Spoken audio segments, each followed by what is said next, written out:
Most welcome my student. How are you? Are you fine? Thank you. स्वस्थ रहिए, मस्त रहिए, यही मेरा आप लोगों को आशीर्वाद है। और खूब मन लगा करके मेहनत करके पढ़िए। ये क्लास बेटा हम लोगों का कक्षा 11वीं के लिए है और बहुत ही महत्वपूर्ण टॉपिक बेसिक केमिस्ट्री की शुरुआत है। तो मैं आशा करूंगा कि 11वीं के विद्यार्थी इसको खूब मन लगा करके पढ़ेंगे और 2 बार 3 बार पढ़ने के बाद उसके बाद कॉपी और कलम ले करके आप बेहतरीन नोट बना करके तैयार करेंगे। देखो बेटा टॉपिक आप लोगों का दिख रहा है। पिछले वीडियो में मैं आपको पढ़ाया था स्थिर अनुपात का नियम, फिर आपको पढ़ाया था द्रव्य संरक्षण का नियम, फिर उसके बाद पढ़ाया था गुणित अनुपात का नियम। और अब की बार हम लोगों की चर्चा क्या है? व्युत्क्रम अनुपात का नियम, law of reciprocal proportion. Law of reciprocal proportion. इसमें देखो बेटा क्या कहा गया है कि यदि दो तत्वों के निश्चित भार किसी तीसरे तत्व के निश्चित भार से क्रिया करके अगर यौगिक बना रहा है, तो अगर ये दोनों तत्व आपस में भी क्रिया करेंगे तो इनमें क्रिया करने का वही अनुपात होगा जो उनके साथ इनका अनुपात था। ये इनका क्या है? रेसिप्रोकल लॉ है। तो क्या कहा गया? जिस भारानुपात में दो तत्व, डेफिनेशन इसका देख लो, जिस भारानुपात में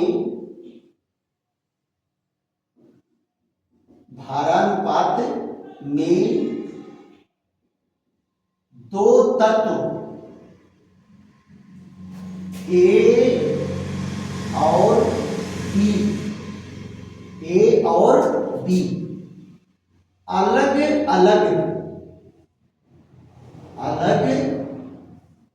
अलग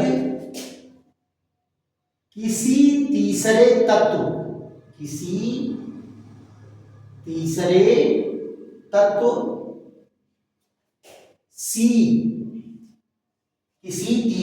तत्व C के निश्चित भार से संयोग करते हैं।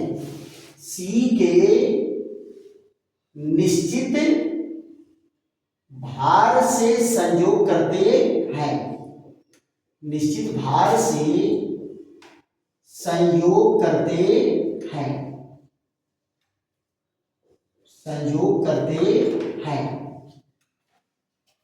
तो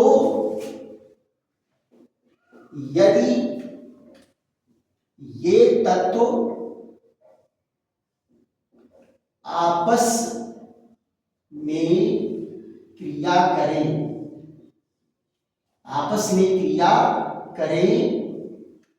तो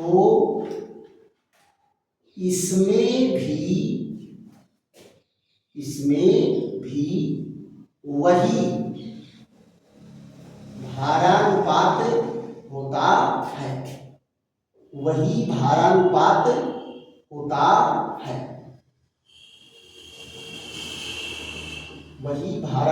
होता है। जरा देखो तो इनके 2 एग्जाम्पल लेकर के देखते हैं। और ये रूल बेटा दिया कौन है? ये रूल दिए हैं एक जर्मन वैज्ञानिक जे.वी. रिक्टर। कौन दिए हैं? जर्मन वैज्ञानिक दिए हैं कि क्या इसका नाम है? जे.वी. रिक्टर। कौन दिए हैं? जे.वी. Richter, right. यहां देखो जर्मन वैज्ञानिक जे.वी.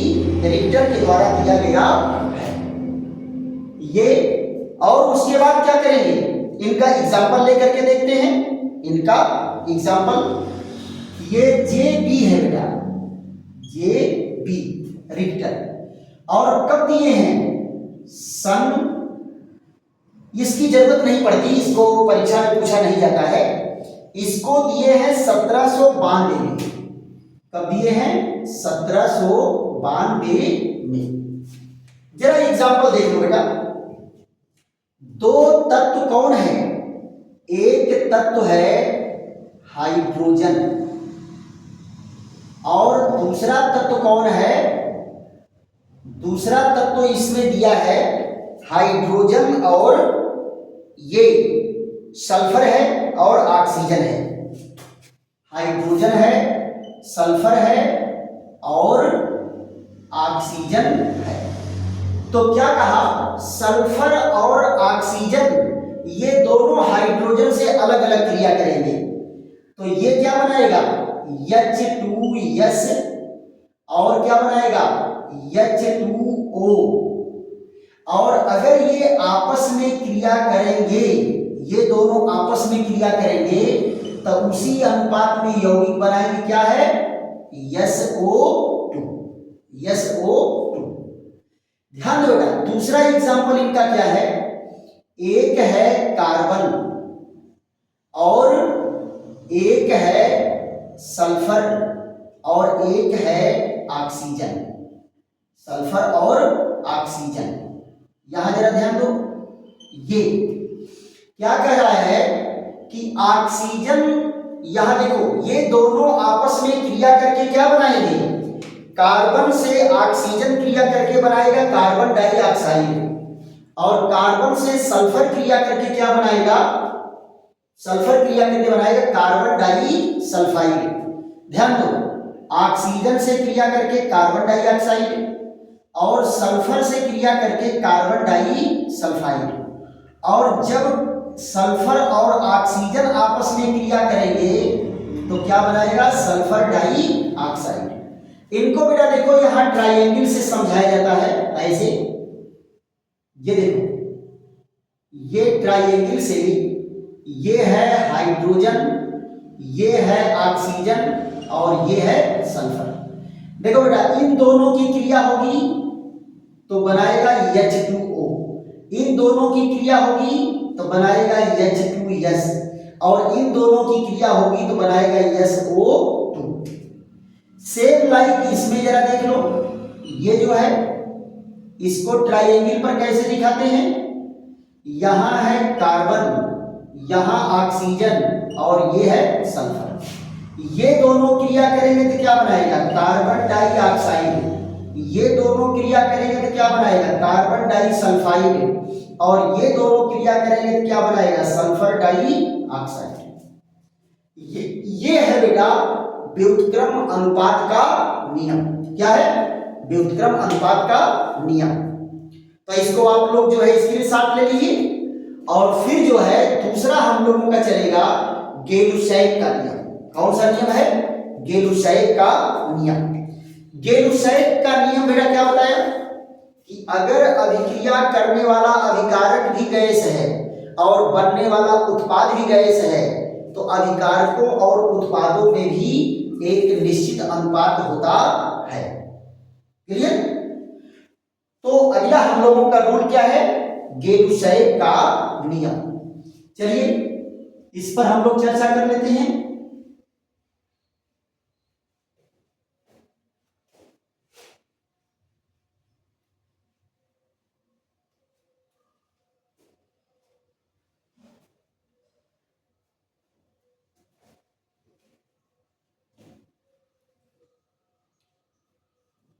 पांचवा नियम क्या है?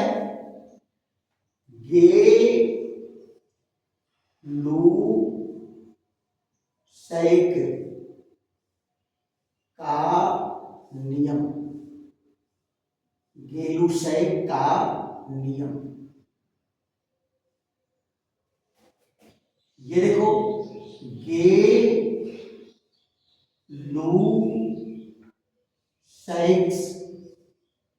गेलुसैक्स law of combination volume. Law of combination volume. Combination volume ये है गेलुसैग का नियम। इसमें बेटा क्या कहा गया है कि यदि दो या दो से अधिक, ये तो नाम से ही पता चल रहा है बेटा, गेलुसैग मतलब गेलुसैग नामक वैज्ञानिक के द्वारा दिया गया है। और गेलुसैग कौन है? ये यहां पर देखो, ये दिया गया 1808 में। कब दिया गया है? सन 1808 में ये नियम दिया गया है। लिखिए क्या कहा गया है? जब दो या दो से अधिक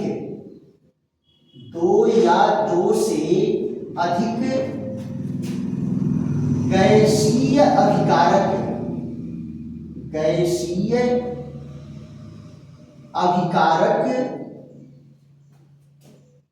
परस्पर क्रिया करके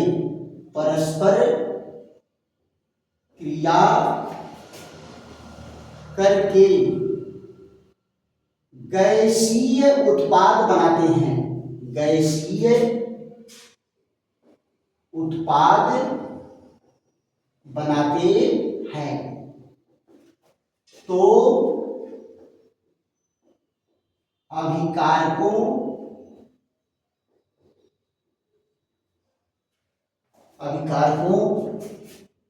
व उत्पादों के